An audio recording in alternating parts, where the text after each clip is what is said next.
Hello and welcome to another episode of the FemiNinja Project, and thank you so much for tuning in. I really appreciate it. I have a fantastic guest with me today. His name is Paul Zolman, and he is a love language linguist who has created a new and innovative way to demonstrate the principles of the love languages. It is a profound way to learn all 5 love languages, to give them away so that you can see them coming your way and respond appropriately. The system is a game changer and is so easy that even young children can learn it. Paul, thank you so much for being here and welcome to the show. Thank you, Cheryl. My pleasure to be here with you.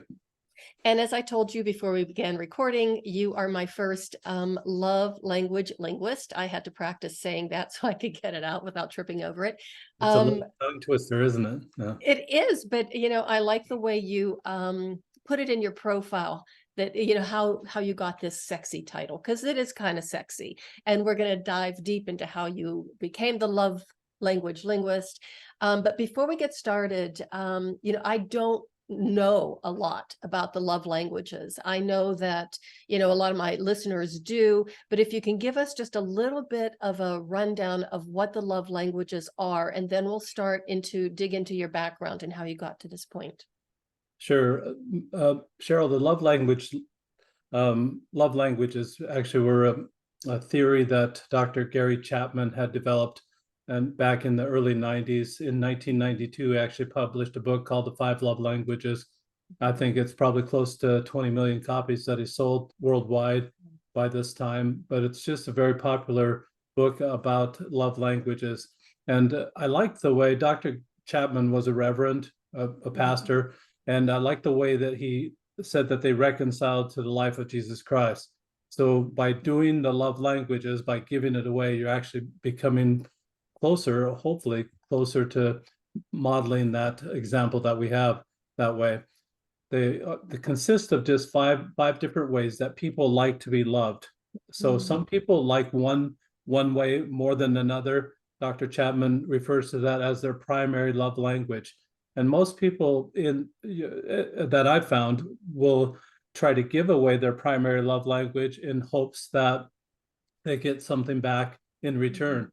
And this is quite different than that. What I'm doing is quite different than that.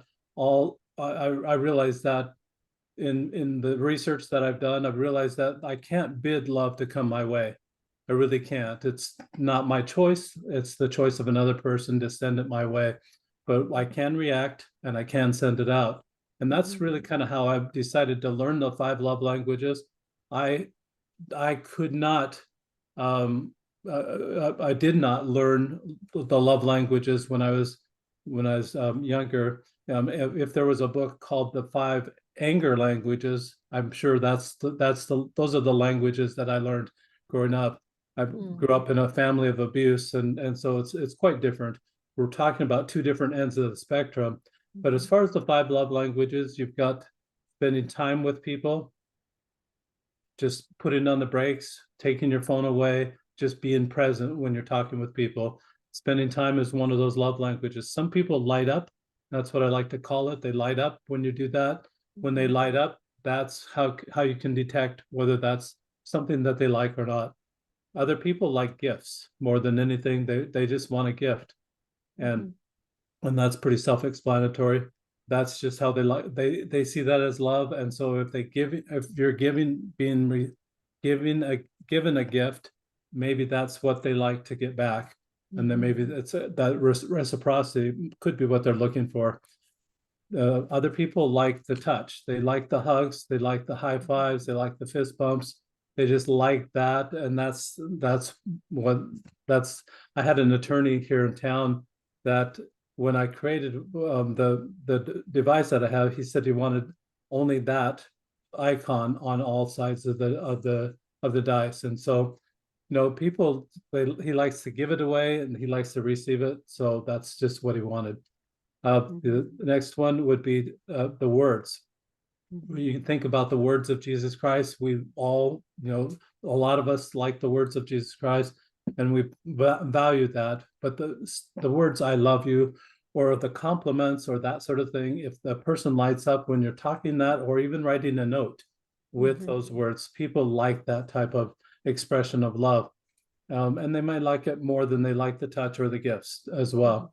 And the last one is service.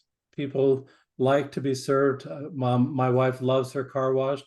She loves me to vacuum the floor. She doesn't let me do very many other things because she likes doing a lot of things herself, but she will allow me to serve her in that way, and she likes that as well. So those are basically the 5 love languages. Okay, well, thank you so much for going through those with us, because I really appreciate it. And I have to admit that I love the service part too. My husband will always gas up my car for me, and then he'll wash it. He does the vacuuming as well. We have a new vacuum cleaner. I'm not sure I know how to use it. And that's okay with me. But, you know, it's really funny because I used to be responsible for life support equipment, and I can't even figure out the vacuum cleaner. So there's the irony there. So how did you go from being raised in an abusive home, having an abusive childhood, to then creating, you know, going like through this incredible process of creating love, giving love, and teaching other people this skill about the love languages? Thank you, Cheryl. That's a great question. And it's just kind of a lengthy story, but I'll just give you kind of a summary of it. I think that what my parents learned came from their parents, which subsequently came from their parents. So it's more generational. I want to specify it's not genetic, but it's more generational. And it kind of depends on the education level. My grandfather was born and raised in Indiana, married and had 9 children, and then his wife suddenly passed away. And just like anyone would be, when their spouse passed away, he was very distraught and decided he was just going to move. He's going to sell the farm, he's going to sell all the equipment, and he was just going to move. When people came to pick up the equipment, he also said something like, "And would you like this child? And would you like this child? And would you like this child?" Until he'd given all the children away except for one. Heartbreaking, absolutely. So he took that one child, Benjamin, with him to Montana, and there in Montana found a school teacher that had not been married, had 10 more children with her, of which my father's number 6. So my father's the 15th child of 19 children altogether. He was born in 1922. And when my father was 10 years old, his father, this grandfather, passed away. So now you have 19 children that have abandonment issues. So there's some mental health issues there. And you're 1932, you're right in the middle of the Great Depression. So there's financial and economic issues as well. Because of that, my father was not able to finish high school. He made it through 8th grade. So he graduated from 8th grade, but he didn't get any schooling past that. With that kind of education, he was able to get a truck driving job where he was gone through the week and then home on the weekends. And one thing I really respect about my father is that every weekend he came home. Friday he came home, and on Friday night he always had a date with my mother. Always. He would never fail. It was always date night. And even though we missed him, the kids missed him through the week, his wife was top priority. I really respect that from him. He wasn't very creative about it, but it was always the Maverick Bar, and it was always over alcohol. And you can imagine the couple at the bar saying, "Well, how was your week? How was your week?" And then they just kind of disgorge what happened during the week. Well, I'm number 10 of 11 children, so my father kind of toned it down. Instead of 19 children like his father had, he only had 11. And then I toned it down even more. I only had 8. So we're just sizing it down. My children only have three children in their family, so we're just kind of getting into normalcy here. But you can just imagine that my mother's telling about all my older brothers. I'm between 2 girls. There are only 2 girls. I'm between both those girls, so I'm like a thorn between 2 roses, and it's just so my brothers will be brothers, and I kind of like to relate it, Cheryl, like puppies playing. That when they play, they hit each other. They just will start pawing each other, and they're rolling around and they're wrestling and they're doing that sort of thing. My brothers were pretty rough that way, but so they broke arms, and they had accidents with they broke their own arm, not they didn't break everybody else's arms, but they Okay, good to know. broke. Yeah, good to clarify that. So they broke their arms and legs, and they just had problems, back problems, and they were motorcycle riders and did a lot of that stuff. And when my father found out, well, what happened this week, and what would happen is he'd be annoyed, and by the time he got to the 10th child, me, he was very annoyed. He was ready to blow up, and so I felt like I got a brunt of a lot of things like that. Either it was the belt or it was a really heavy duty spanking. And I remember one spanking being so severe that I was black and blue for probably 3 weeks after that. Oh, It's just we didn't know any better. It was like Ghostbusters, Cheryl. Who are you going to call? And it really weren't the agencies available to make the phone calls, or didn't have the knowledge base as a child to know to call anybody about that, to see if we can fix that within our family. So it just went on. By the time I was age 17, I left home right after my junior year of high school, finished my senior year on the road with my brother and moved in with him. And his company was transferred to California. So, being from Montana myself, I went on a date in California. This girl, she's thinking I'm from Montana. She had horses. And so I saw a lot of those John Wayne movies, and I thought, I'm really cool. I can do this. And so I'm supposed to get up on this horse. So just like John Wayne, I hold the saddle horn, kick my leg up. I went all the way over the horse onto the other side, landed on my rear end. And just it was funny. It was funny then. It's still funny every time I tell that story. It just makes me laugh, that whole situation. That I was raised actually in a city in Montana. There are cities in Montana. So I was raised in the city. So was she impressed? She was very impressed that I could fly all the way over the horse. Yeah. I would have been impressed by that. I would not have expected that. And you probably said, I intended to do it just like that. That would have been a great line. I didn't think of it at the time. When you're in the thick of it, it's hard to think of those comebacks like that. Yeah, But it is. that's a great idea, Cheryl. But with all this, I still had a lot of leftover anger from that childhood and that type of upbringing. And that residual anger just kind of would hurt my relationships. It would hurt my social interactions, and there was an awkwardness there that way because of the anger. And I kept blaming my father, and I kept blaming him for all these things that were going on until I was probably about age 35. And at age 35, my father actually had been dead for 7 years. I'm still blaming him. And I finally wake up and realize that, oh, I'm responsible for my own actions. And it just kind of dawned on me. I'm a late bloomer, but it just kind of dawned on me that was the problem. I was the problem. But the thing about that I recognized about blame is that if I can blame someone, I don't have to change. I don't have to do a darn thing because it's their fault. And if it's their fault, I'm good. And it's just, I think that's really common these days, that when people are trying to make any kind of transition or not, if they're not trying to change and they can blame someone for problems in their own life, then they don't have to change. So I'm pretty sure that was contributory to the demise of my first marriage as well.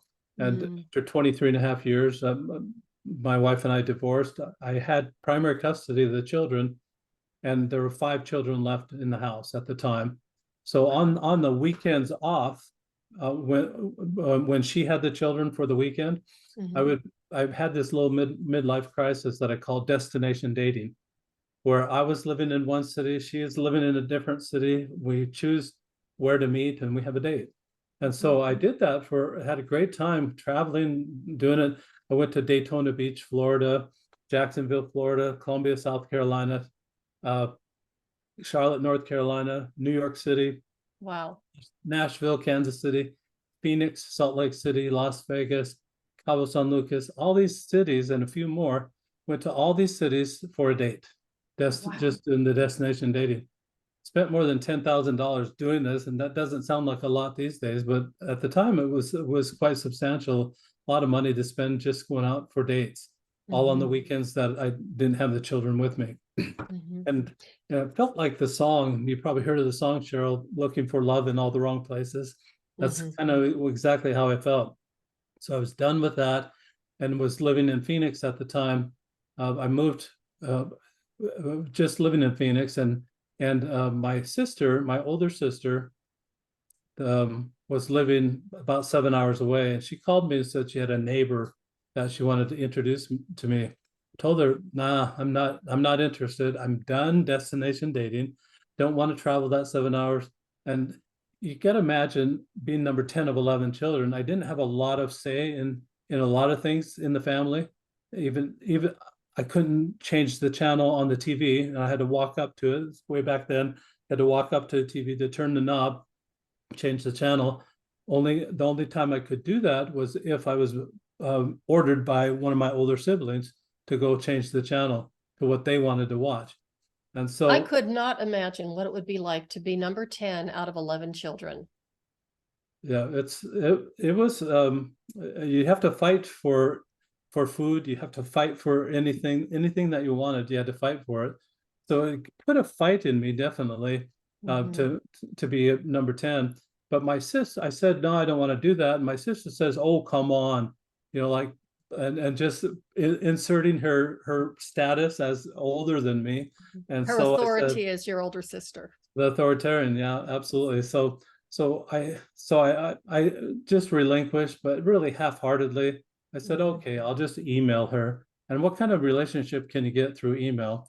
Well, actually, it turned out that she was a very good writer, and so we had this little back and forth conversation, and then finally we started calling, and then we started visiting one another and just developing a relationship, and it ended up I moved up to be close to where my sister was and started dating more seriously. So we get to pretty serious with this neighbor, and it's time for big brother approval, which obviously number 10 of 11, I had to have that. And so I go to my big brother's house, and my sister-in-law first thing that happens when I walk in the door, she takes this woman aside and point blank says, the only emotion that the Zolman family learned growing up is anger. At first I denied it, said, then it made me mad. I thought, she nailed proved it. her point. Yeah, she actually I proved her point for her. And so I thought, if there's an opportunity to change the perception of an outsider, like my sister-in-law, change that perception, now was the time to make that change. And so I started reading the color code. I started reading the 5 love languages. And I really liked the principles of the 5 love languages as identified before, because they followed the teachings of Jesus Christ. And I wanted to be more like that. I wanted to just be more kind and more loving. But I didn't get the application. You mean, Dr. Chapman, that I'm supposed to, if I guess what Cheryl's love language is and I cater to that, we're going to be buddies? I'm a really bad guesser. That's not going to be happening very often. It's just not going to happen. That didn't work for me. So the second thing that Dr. Chapman says, that if you take this survey, I can find out what my love language is. Well, what am I supposed to do with that? Advertise? Hello, Cheryl, I'm gifts. What do you have for me today? I mean, that is awkward too. And just remember where I came from. What am I supposed to, who am I supposed to say what love is and what it isn't? That didn't sound like love to me. If I have to tell somebody what my love language is, it almost makes them duty bound, and maybe grudgingly duty bound, that they have to deliver. Or on the other hand, it would create this little pity party that said, well, I told you what my love language is. How come you're not doing it? And it's just, I didn't want the pity party. So I started thinking more about it and thinking, well, what do I have control over? And I realized that I'm only in charge of being able to give it away, and then just reacting or responding when it comes my way. That's all I have. I can't get into somebody else's lane. I can't do it for them. I can't just, it's just out of my control. So I started working with just that concept and thinking, how can I make this something so it comes inside me? Because even after reading 4 or 5 times the book, The 5 Love Languages, I couldn't recite for you like I just did earlier in the show. Couldn't tell you what the 5 love languages were. I could not name them. If I was offered $1 million, I might get close, but I probably would get maybe 60% right. 3 out of 5, I might be able to tell you what they were. It just didn't come inside me. So I needed a way to have it to resonate inside me so that I could have it be part of me. And that's what I wanted. And anyway, I wanted to get out of that angry culture and move on to the love language culture, because anger has its own language all by itself, and its own culture, its own humor, its own words, all vocabulary, everything is all by itself in that angry culture. So I wanted to get out of that. Thought, when I was younger, even though our family was very dysfunctional, when we played games, it felt like family togetherness.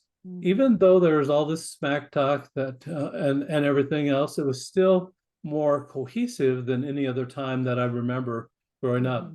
So I thought, well, I'll contact Dr. Chapman, and I'm going to ask him if he's licensing those little icons. And my thought was maybe I could make it a game with those icons if he was licensing it. But his attorney wrote back and said, no, they're not doing that at the time. I was grateful for it because they were kind of old. They're from 1992, and it was just very dated. So I didn't want to do that. But I contacted a intellectual property attorney here in my town, and a copyright attorney, and they said that theory is not copyrightable. So the theory of the love language is not copyrightable. Application is. So how you use that theory is copyrightable. So I was able to make it into a game. I made my own icons and made it into a game. And this is it right here. So that's an icon for the words, for time, service, Nice. the gifts, and touch. Wow. So 5 love languages, and it's all pictures for the listeners that don't have the video right now. It's all pictures of different things, no words at all. The 6th side is a hand that holds a question mark. This one has surprised me. So Cheryl, there's just 2 instructions. You roll the die every day. That's the love language you practice giving away all day that day. All day. It's not like I did the dishes. Woohoo, I'm done. It's not an event. So by doing that, what I found is I'm watching for people that light up. I'm watching what's good about them, what can I love about them, and when I'm practicing that theme for the day, and they light up, now I've detected their love language.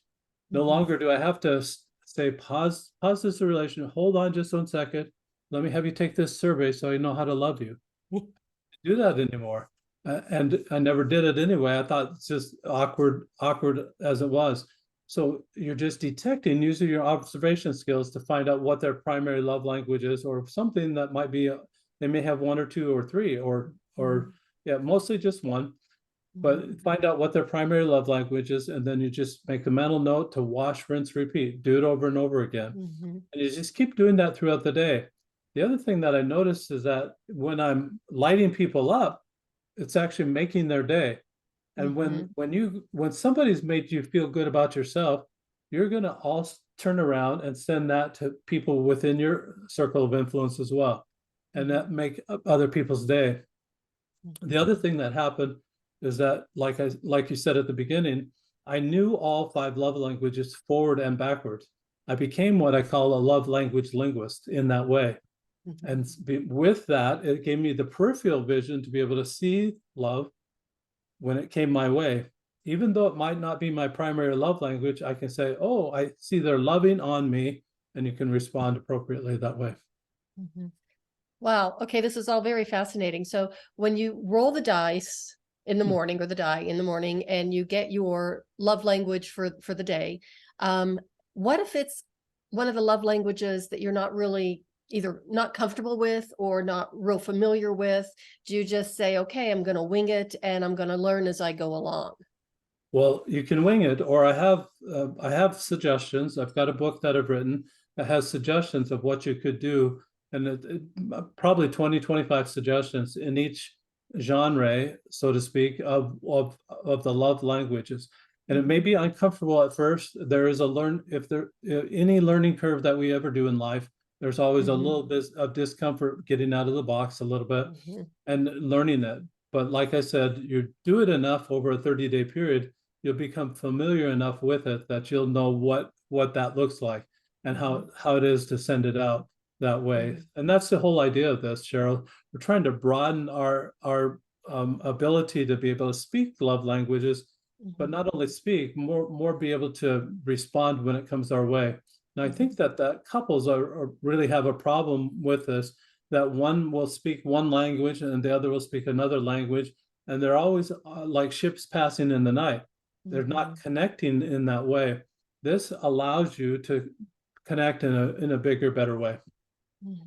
So when you are practicing then, the love language as you're going through the day, as you're going through your day, are you using this even with strangers, in the grocery store or people that you don't know or you've just met, because it's not really intimidating or intrusive.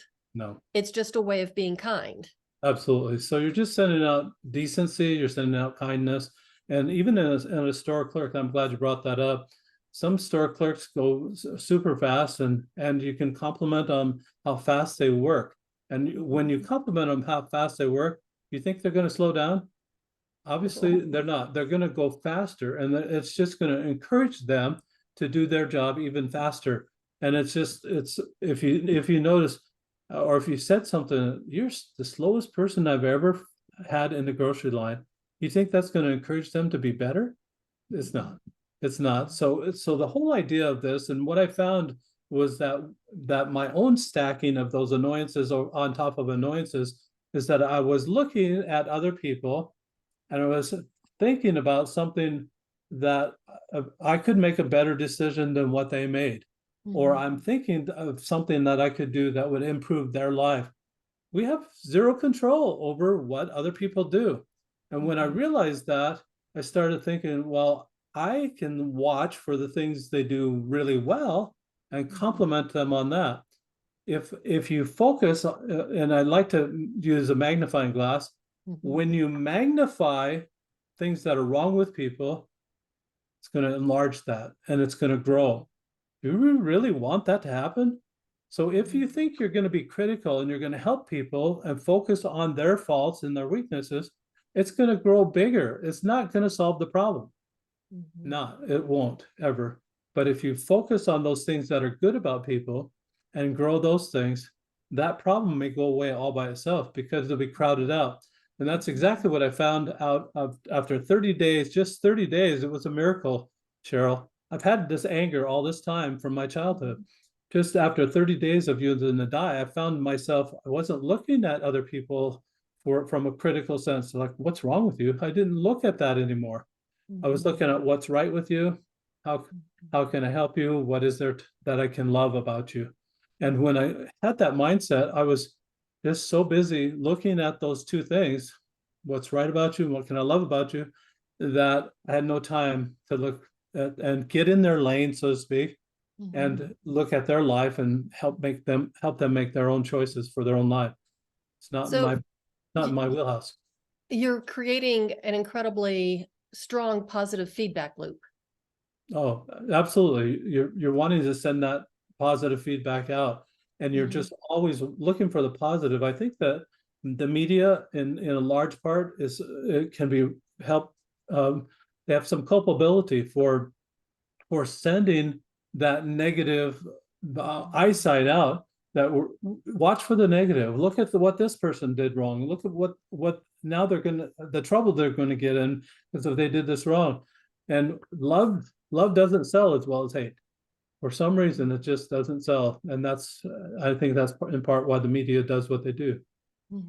They sell, hate sells. Well, it's clickbait too. Yeah. So I find that really interesting.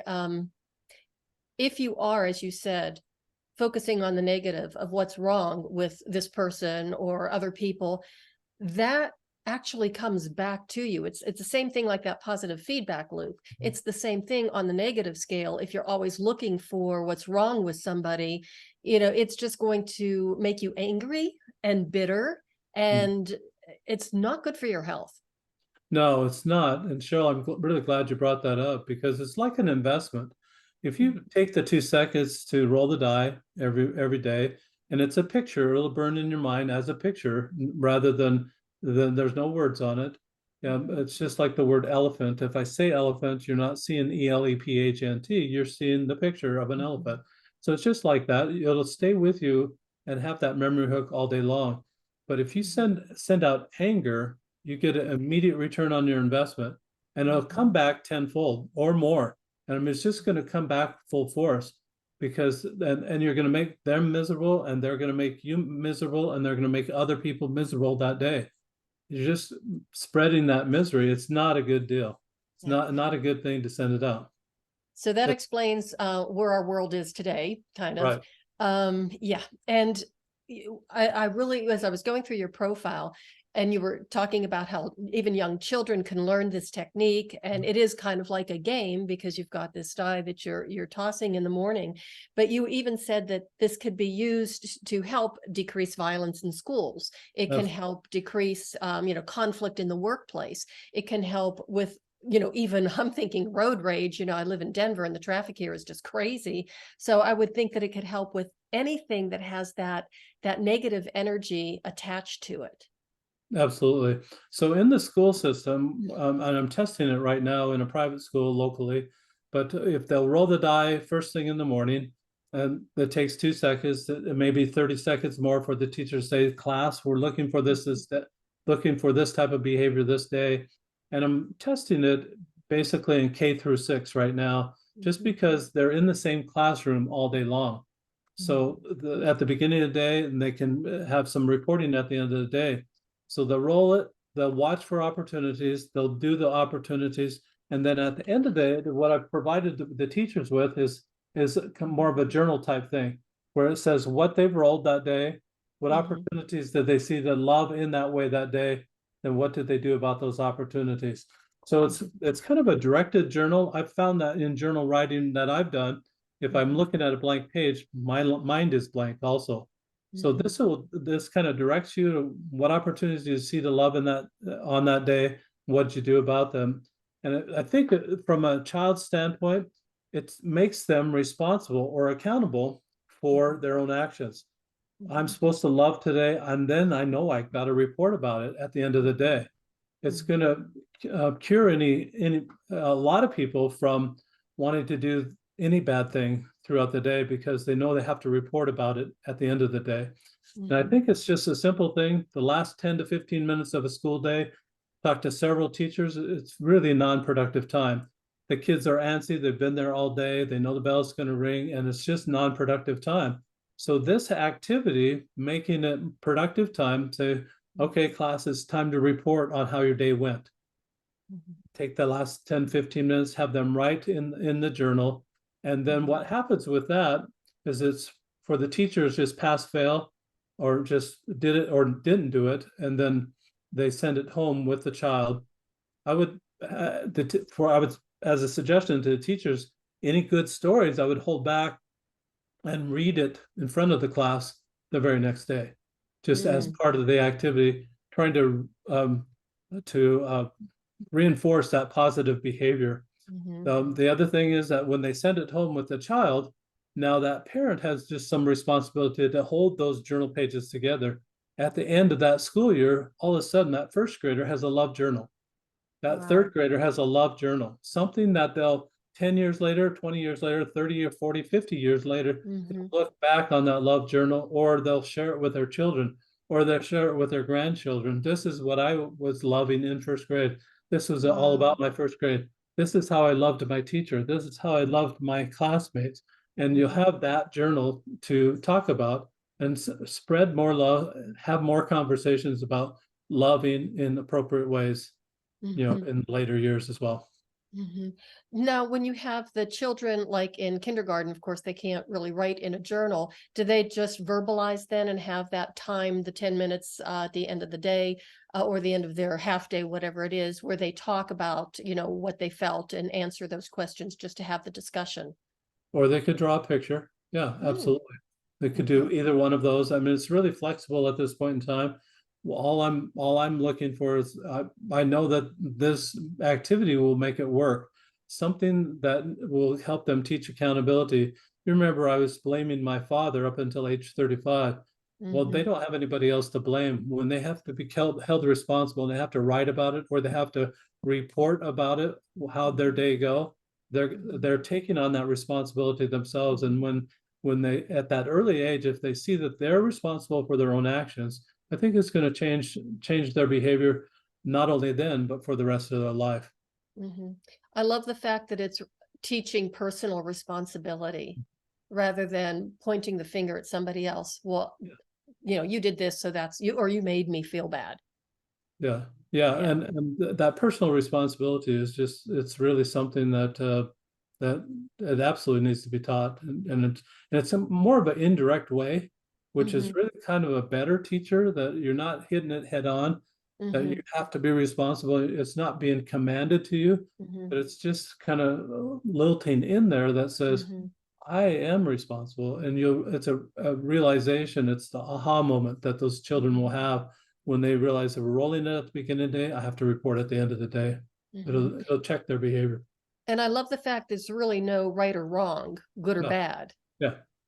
because I think a lot of times, well, children, but even adults are actually afraid that they might be making a mistake or say the wrong thing or do the wrong thing, even though they have really good intentions. Hmm. Yeah, yeah. It's not you're not going to get graded on whether you have the right answer or not. It's Hmm.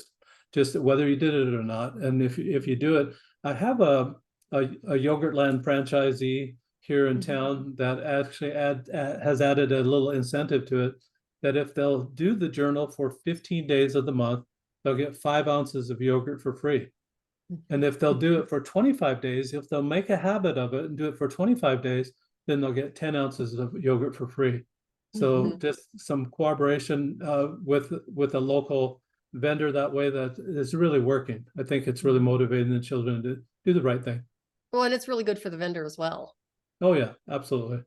Yeah, He that's loves it. wonderful. Yeah. Okay, so tell us about your bundles.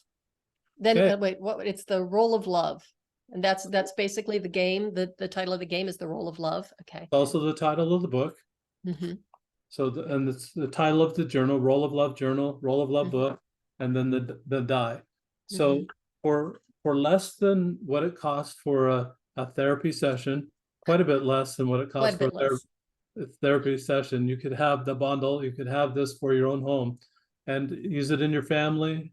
I've developed this. I want to just point out, Cheryl, that I developed it when I was single and I did not have a significant other. So that's kind of why I thought, well, what will I do if I don't have a significant other? How am I going to send love out?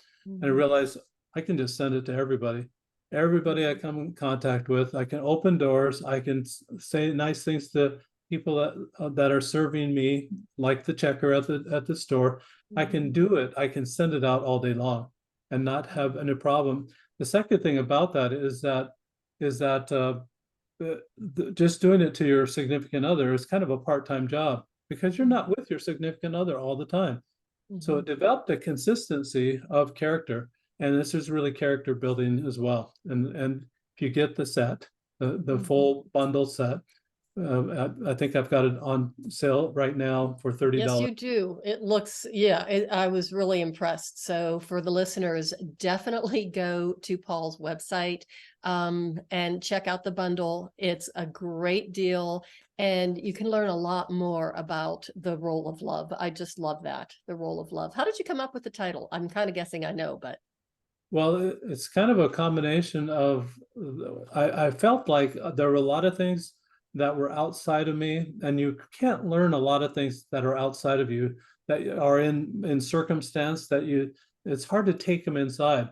So I thought, let's make it a play on words. You ROLL the die, which is outside of you, but it changes you.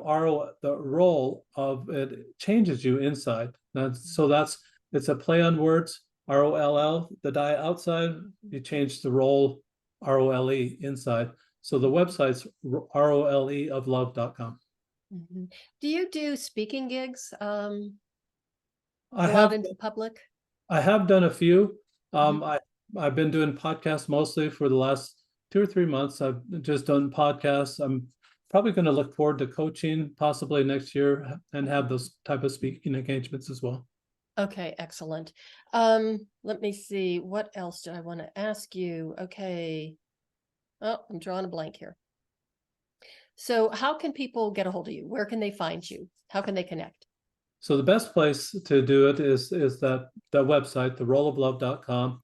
And if your listeners are just listening to the podcast, not watching the visuals, and they like to listen to books as well, I did make an audible version of the book. So that's on Amazon.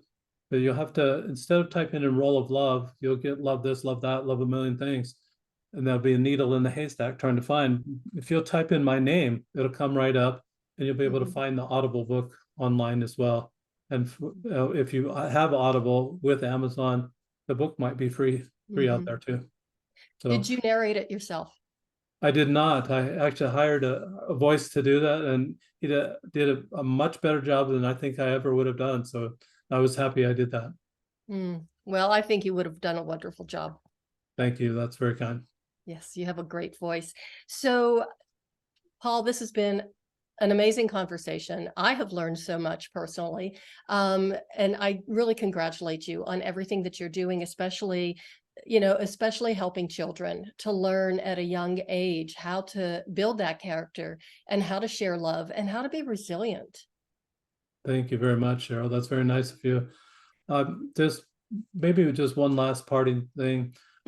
Look like you might be a yoga student, that you might have attended a few yoga classes. But at the end of every yoga class, they put their hands together like this in a kind of a prayer fashion with the thumb, and then the teacher will bow and say namaste. Namaste is of the Sanskrit dialect in northern India, where we get the words nirvana and karma. It's one of those kind of words. But namaste, the Hindu's interpretation of namaste is it says the God in me sees the God in you, or the divine in me sees the divine in you. And really, that's all what this whole die is about. It's about watching for those divine or those really good things about other people, talking about it, bringing it up to them, expressing love in that way. Say, I love that part about you. I love, just whatever it is, just express it in that way. Express it in words, express it in kindness, express it in a note. There's many ways you can express the love. Well, it might surprise you. I'm not a yogi at all. I've tried yoga classes years ago and I really didn't like it. I have other things that resonate better with me.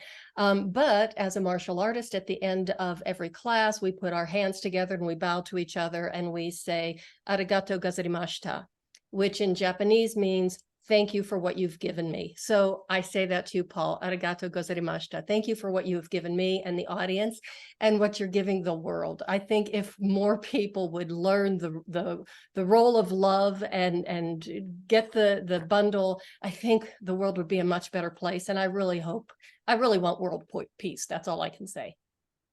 Absolutely. Don arigato. Thank you so much for being here. I really appreciate it. Thank you, Cheryl. It's been a pleasure. And everybody, thank you so much for listening. Oh, please do share this episode with every person that you know. Do go to Paul's website, get his bundle, learn the language of love, and share it with everybody you meet, because I do believe the world would be a much better place. And that is the way of the FemiNinja.